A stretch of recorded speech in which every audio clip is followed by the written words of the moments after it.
Hola, mi nombre es Alberto Barbosa y este es su programa Metaeconomía, que se transmite todos los miércoles por Visión Democracia TV como un aporte a la Venezuela que estamos construyendo. En el primer programa hablamos de 5 líneas estratégicas para la reconstrucción del país. La primera tenía que ver con el Estado de Derecho. La segunda, la selección de un sistema económico de éxito. La tercera, el diseño de una política de desarrollo económico. La cuarta, el liderazgo a todo nivel, formación de líderes a todo nivel. Y la quinta, la reconstrucción del tejido familiar como núcleo central de la sociedad. En este programa vamos a analizar la primera línea estratégica que tiene que ver con el Estado de Derecho. Para ello nos acompaña Heberto Nava Delgado. Heberto Delgado Nava. Heberto es periodista con más de 30 años de experiencia en diarismo, radio, televisión, producción de órganos informativos y gerencia pública. Facilitador de la Fundación Centro Gumilla por más de 13 años en las áreas de formación política, liderazgo para la transformación, buen gobierno, organización comunitaria y reconstrucción del tejido social. Heberto tiene una amplia experiencia en la gerencia pública municipal y gobiernos estadales. Heberto es asesor político y coordinador regional en el estado Zulia de 20 en la parte de organización.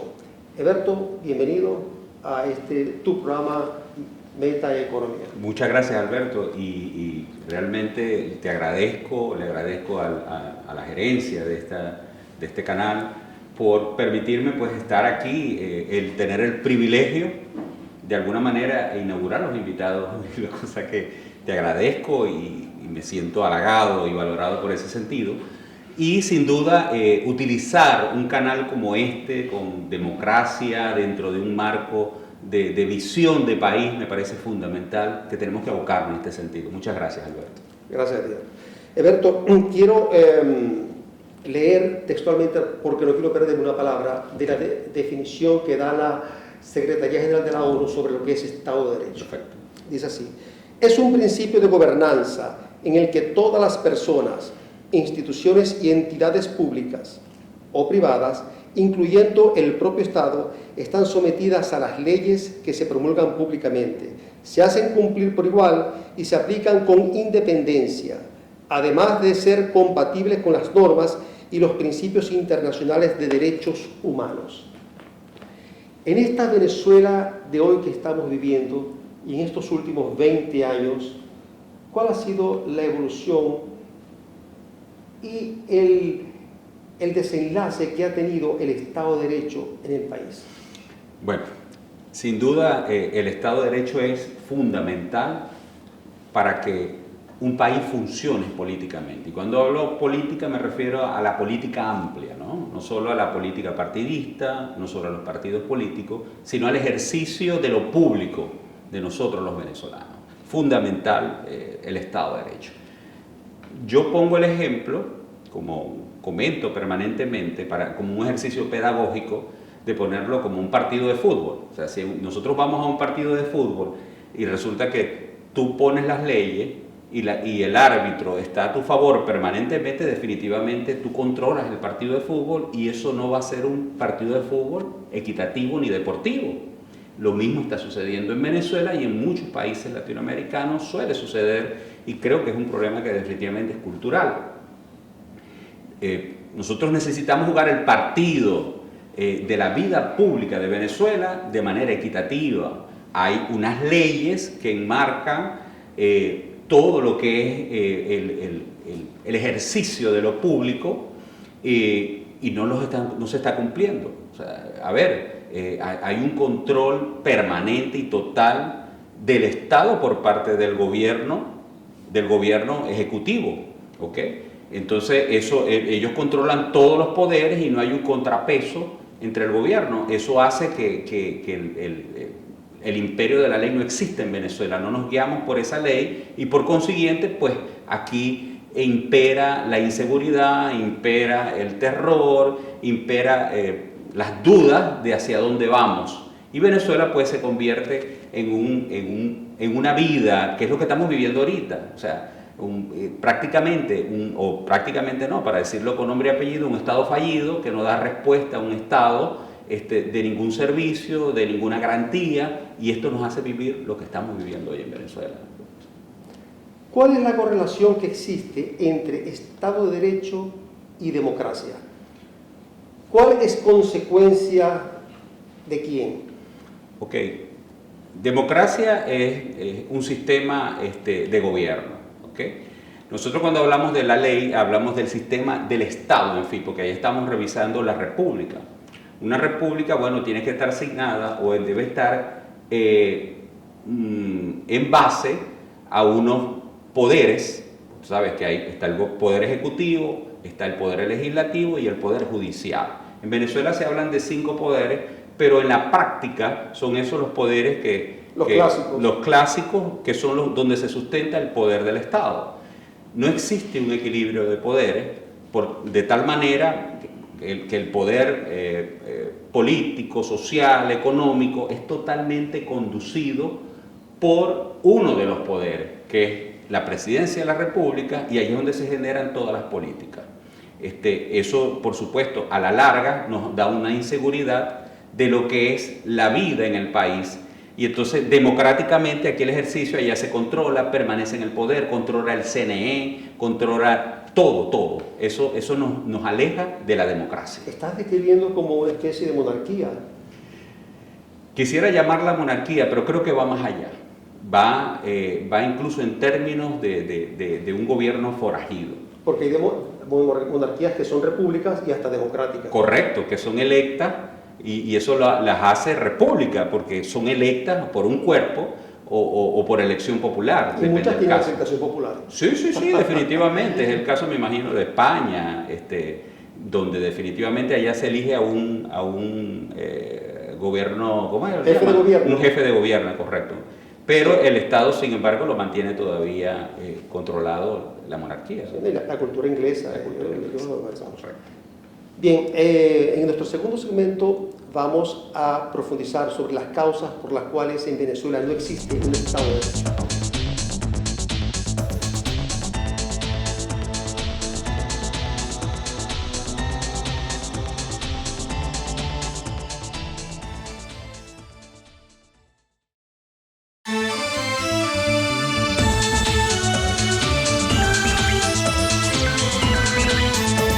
Muy bien, en el segmento anterior dejamos una pregunta en el aire.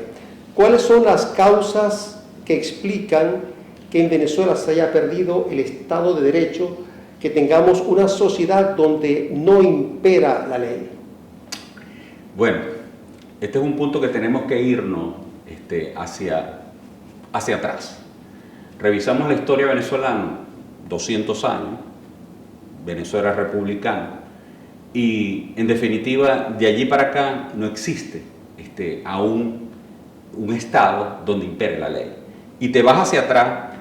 Yo realmente no soy historiador, pero sí he interactuado con los historiadores. Nos vamos hacia atrás, Alberto y televidente, y nosotros revisamos y tenemos 500 años donde no hay institucionalidad, porque nosotros nombramos que no existe institucionalidad es porque no hay orden.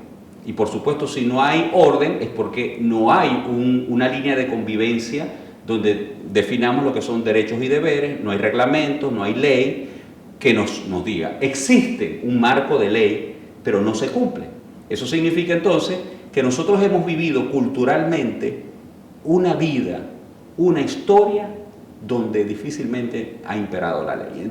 A ver, eso no significa que nosotros hemos vivido como los salvajes. A ver, pero sí significa que siempre hemos hecho como un círculo vicioso de volver a tiranía, de perder el sentido democrático, porque la institucionalidad no ha prevalecido por encima de los deseos propios de grupos o de personas. A tu juicio, los 200 años de nuestra historia republicana hemos estado al margen, en ausencia del imperio de la ley. Es lo que estoy entendiendo.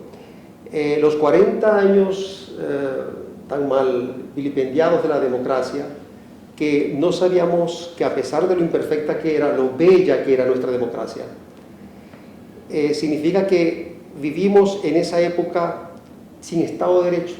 A ver, ha habido un Estado de Derecho condicionado, es mi visión y repito, es la historia que nos relata eso.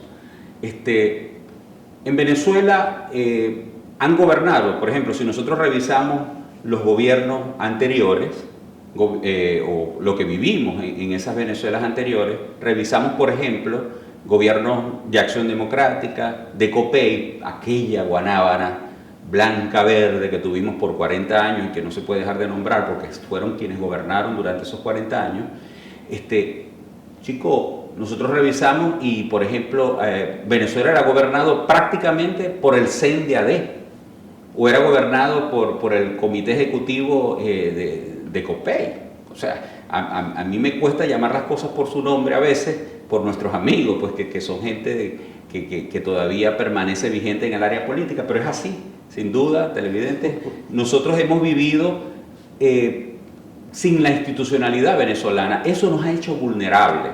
Cuando te digo que no hay Estado de Derecho, claro, lo que estamos viviendo hoy sin duda excluye el Estado de Derecho en Venezuela, y allá, aunque había un Estado de Derecho, había como poco equilibrio en los términos del contrapeso necesario para una democracia. Entonces yo recuerdo que una de las cosas que me dijo un historiador cuando yo era todavía un adolescente, me dijo, es que nosotros hemos perdido aquí las leyes elementales para nuestra convivencia. Incluso esa falta de institucionalidad y de Estado de Derecho es causal de que hoy estemos viviendo lo que estamos viviendo. Así es, ha sido el mejor caldo de cultivo para lo que estamos viviendo hoy. O sea, hemos llegado al tope del abuso, hemos llegado al tope de la ineficiencia, al tope de la corrupción, porque hemos buscado un Mesías, Alberto. Nosotros hemos buscado un Mesías en la institucionalidad y eso no existe. O sea, nosotros tenemos un Mesías, los cristianos, católicos, y me ubico en ese contexto, nosotros tenemos un Dios y creemos en un Dios, pero no podemos pretender que un Dios venga a gobernarnos. El tema político es un tema de nosotros los ciudadanos, es un tema de nosotros, no tiene que ver con Dios. Dios está en otro momento, y si Dios está en el momento que nos encontramos con nosotros o con los seres, maravilloso, nosotros vamos a una iglesia, estamos en una Eucaristía y nos conseguimos con Dios, o nos conseguimos con Dios en los rostros de nuestros hermanos, pero no vamos a buscar un Dios, a un presidente, a un gobernador, a un alcalde que nos resuelva la vida. Ese ha sido nuestro problema, y ahí es donde nosotros hemos perdido institucionalidad, hemos malentendido la cosa pública, y ese es el rescate, y eso es lo que estamos proponiendo nosotros hoy día, el rescate de la institucionalidad y de lo público, a ver, o la construcción, porque he dicho que no lo hemos tenido culturalmente. O sea que nosotros debimos haber perfeccionado nuestra imperfecta democracia en vez de haberla dado en comodato a una gente que la destruyó porque sabía que ese mismo vehículo lo hubiese puesto al final, al principio de la película. Por supuesto, y ahí tenemos también que hablar de nuestro sistema de gobierno, de nuestro sistema, que ahí anda el tema económico fundamentado como columna vertebral, que es lo que a ti te ocupa en este programa, y tiene que ver con que nosotros no hemos tenido libertades. Nosotros dependemos siempre del Estado, y el Estado es nuestro gestor, nuestro proveedor y todo lo que existe. La gente aspira a que un presidente, un gobernador, un alcalde le dé una bolsa de comida, le dé el trabajo, lo mantenga, etcétera. Pero no hay autodeterminación del ser, y ahí es donde el tema liberal es fundamental. Estás hablando de un tema de ciudadanía, Alberto. Correcto. O sea, en la medida que haya menor Estado de Derecho, mucha menor ciudadanía. Correcto. Y en la medida que haya menor ciudadanía, correcto, el Estado entonces o el gobierno central sería mucho más arbitrario. Correcto, correcto. Bien, en nuestro tercer segmento, por cierto, Alberto, el tema de ciudadanía vale que hagamos un programa para ello. Creo que el tema es muy apasionante. Y creo que en la próxima Venezuela el tema de la ciudadanía es un factor clave de éxito. Sí, definitivamente si no hay ciudadanía no va a haber institucional. Y no hay Estado de Derecho. Y no hay Estado de Derecho, menos. Porque no hay quien lo exija. No hay conciencia, correcto. Correcto. Es un tema de conciencia. Bien, mis amigos, entonces en la próxima cerramos con las soluciones que, Berto, a tu juicio debemos acometer para restaurar un Estado de Derecho como nunca antes lo hemos tenido, según tus palabras. Correcto.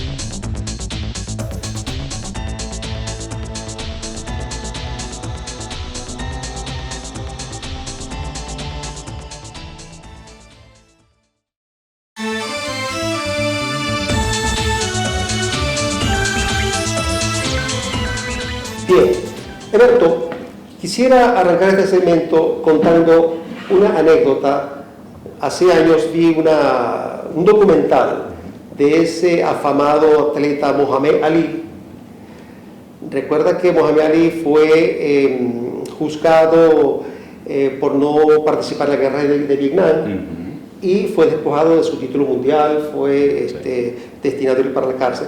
Por allí, como en el año 73, estaba pues ya su juicio más o menos como ya en la parte culminante, y hubo un magistrado de la Corte Suprema de los Estados Unidos, cuyo nombre no lo recuerdo en este momento, que él reflexionando dijo: este hombre es inocente, o sea, no tiene sentido que lo pongamos preso, que lo despojemos del título, de la licencia de boxear, y hizo un lobby con sus homólogos para crear una matriz de opinión a favor de Mohamed Ali.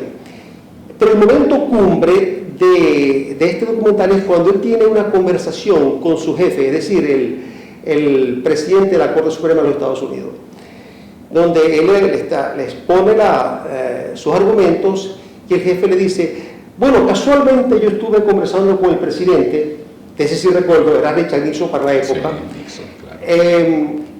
Y sobre el tema, y le dice el magistrado: pero jefe, ¿usted conversa con el presidente de Estados Unidos? La respuesta: sí, algunas veces conversamos y nos tomamos un café. Pero jefe, usted no debería estar hablando con el presidente de los Estados Unidos, porque usted es el presidente del Tribunal Supremo de Justicia. ¿Qué opinan los medios si se enteran de esas pláticas, no? Así es. Y termina diciendo: desde que yo soy magistrado ni siquiera voy a votar. O sea, te puedes imaginar lo que significa la independencia de poderes. Total. ¿Quién dijo que el presidente de la República es el dueño de un país? El presidente de la República es apenas el gerente general del Poder Ejecutivo, que tiene que gobernar Así es. en armonía y equilibrio y coordinación con otros gerentes generales, como el gerente general, por decirlo de alguna manera, el gerente general del Parlamento, del Congreso, y el gerente general de las Cortes Supremas de Justicia, para que pueda haber un equilibrio en el país. Así es. Sin duda, ese es, y bueno, estamos entrando en las soluciones. Esa es la visión que tenemos que tener. Primero, tener la conciencia como ciudadano, como funcionario público, como ama de casa, como joven, como ciudadano, fundamental, porque nosotros antes de cualquier cosa somos ciudadanos, ¿ok? Nosotros recibimos una partida de nacimiento. Cuando nacemos en este país, eso nos hace ciudadanos, una cédula de identidad, un pasaporte, y eso nos hace ser venezolanos, ¿ok? Nos da una condición de ciudadano. Ahora, el tema ciudadanía ya es una actitud, ya tiene que ver con cómo me comporto yo con esa ciudadanía. Yo le presto atención a mis deberes y a mis derechos, le presto atención a mi participación, exijo o lo dejo pasar. ¿Y qué puede hacer el ciudadano cargado de ciudadanía para garantizar un Estado de Derecho? Presionar. Es que la participación es fundamental. Yo diría que uno de los grandes problemas que tenemos en Venezuela es esa ausencia de ciudadanía. Porque solo un ciudadano consciente puede salir de un estado criminal como el que vivimos hoy en Venezuela. Y discúlpame que lo diga con pelos y señales, y disculpa la expresión criolla incluso, porque solo un ciudadano se convierte, es que la soberanía reside en el ciudadano. Bueno, la Constitución todavía lo llama pueblo, que a mí me parece que es un término bastante demagogo y politiquero y cargado pues de un populismo innecesario que en Venezuela nos ha hecho mucho daño. Yo creo que nosotros, los ciudadanos, tenemos que asumir responsabilidades y exigir lo que nos corresponde. Y eso, en parte, es lo que nos ha sucedido. Un sistema de gobierno con tendencias muy socialistas, pero con tendencias socialistas no para equiparar, sino para controlar, para influir y conducir al ciudadano como una masa, un habitante que hace lo que a él le conviene para permanecer en el poder. Tenemos que revisar el Estado de Derecho, tenemos que revisar el sistema de gobierno, tenemos que revisar el sistema económico, ¿ok? Y refundar a Venezuela. O sea, nosotros tenemos que dar ese paso, Alberto. Si nosotros no damos ese paso fundamental de refundar a Venezuela, nos estamos alejando mucho. Si creemos que con sacar un gobierno y vamos a resolver las cosas, no, tenemos que refundar. Y eso nace desde nuestra propia actitud. La verdad que me has hecho reflexionar un poco sobre el pasado. Aunque el pasado sirve para eso, para reflexionar, porque no lo podemos cambiar. No podemos cambiar. La Venezuela, Eberto, que estamos empeñados, gente como nosotros, que tenemos que construir, entonces no podemos tomar como plataforma la imperfecta democracia o el irrisorio Estado de Derecho que tuvimos en otrora. Tenemos que pensar en un nuevo país, en una sociedad de vanguardia. Eso es sumamente complicado dar una respuesta a eso en este momento, sí. Pero me atrevo a pedírtela. ¿Qué crees tú que podemos hacer para construir esa Venezuela desde tu punto de vista? Si tú tuvieses el poder para hacerlo, ¿qué harías? Sí. Mira, Alberto, lo primero es que tenemos que hacernos del poder. Y eso es fundamental. Yo creo que todos los ciudadanos, cuando nosotros tenemos claridad de nuestra capacidad, que podemos gestionar unidos, y cuando me refiero a unidos es cada uno desde su espacio, o sea, Alberto en este programa, Eberto, Emiliano está por allá en la parte técnica, y el que edita, el del sonido, el de la letra. Cuando tenemos conciencia de que nuestra participación va a incidir en la transformación de Venezuela, ahí es cuando comenzamos a dar pasos fundamentales. Suena como una cosa etérea, pero sin duda es etéreo porque nunca hemos hecho ese ejercicio de activación política. Yo era un ciudadano hace 7 años atrás, un ciudadano inerte. Y bueno, ¿qué he hecho yo? Yo he asumido la responsabilidad. Yo me puse 7 años, 12 años, porque desde que entendí o fui entendiendo con Fundación Centro Gumilla, con los jesuitas precisamente, lo que significa la ciudadanía, la importancia de la activación política, y estudié pues la política ciudadana, no la política partidista. Me di cuenta de la importancia que tiene uno asumir su rol para transformar esto. Y lo primero, tienes que hacerte con el poder para de allí generar líneas de transformación para el país. Y eso es lo que estamos haciendo en este momento. Para asirnos del poder, Eberto, y no cometer los mismos errores Correcto. Que los otros funcionarios públicos, debemos reflexionar muchísimo sobre el tema del liderazgo. Correcto. El liderazgo transformador, liderazgo trascendental, el liderazgo de gente que deja un legado, de allí el término de liderazgo trascendental, y con una buena carga de tecnocracia, porque un líder tiene que saber gerenciar, tiene que saber administrar los recursos, si no es algo sumamente peligroso. Correcto. Un encantador de serpientes. Sin duda. Señores, Eberto, bienvenido a este programa. Fíjate este saludo, ¿no? Pero los próximos serán como debe ser, ¿no? Amén. Los esperamos pues en nuestro próximo programa, que vamos a tratar el tema de los sistemas económicos de éxito. Hasta pronto.